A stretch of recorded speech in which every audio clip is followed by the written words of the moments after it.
Well, when we get along here, I'll show you some more.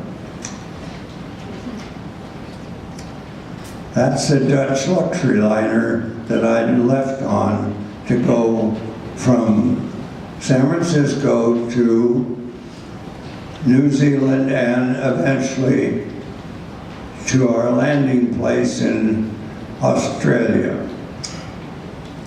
We get our airplanes flyable,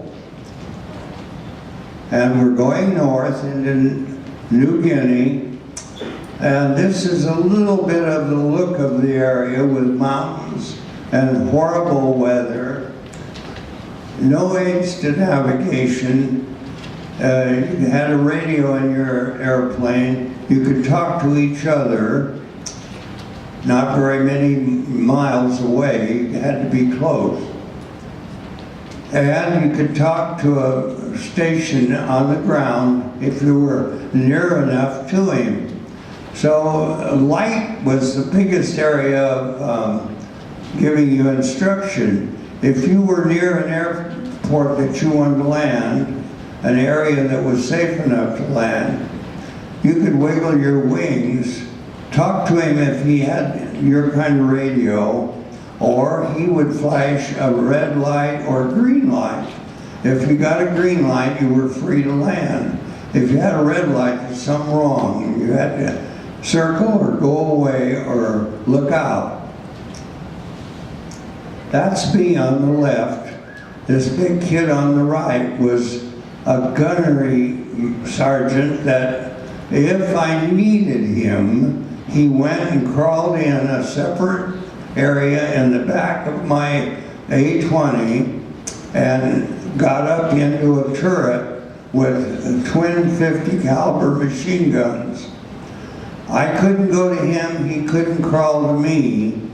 I had my cockpit up front to fly, single pilot, and I had a trigger on the control wheel that would fire 6 nose guns in the front of my A-20. We could do a lot of damage. We lived like that. A tent, and this is rigged up fancy. When you have an airplane and you can go back to Australia, you can buy and trade for booze. And when you have booze, you can trade for whatever you need. We wanted to get out of the mud in New Guinea and get off the ground on our sleeping quarters, so you would trade the sea beasts or the guys with the lumber for a fifth of whiskey. You could get enough lumber to build yourself a platform in your tent.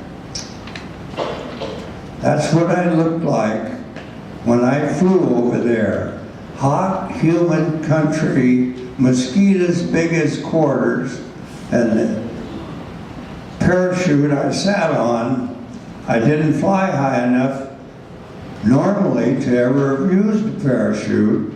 Never did use one in combat, never had to jump, and probably wouldn't have jumped if I had to, if I could put the airplane on the ground. I tried in my mind to always do that. The yellow thing is called a Mae West. When you inflated it, either blowing into it with your mouth or a little cartridge, it would bloom up and keep your head above water in the ocean or lure. When this thing bloomed up, it bloomed up in front of you to such an extent to keep your head above that it gave you the impression of an actress in Hollywood at that time making movies with her big bosoms, and that's where we got the name Mae West. It's called that today.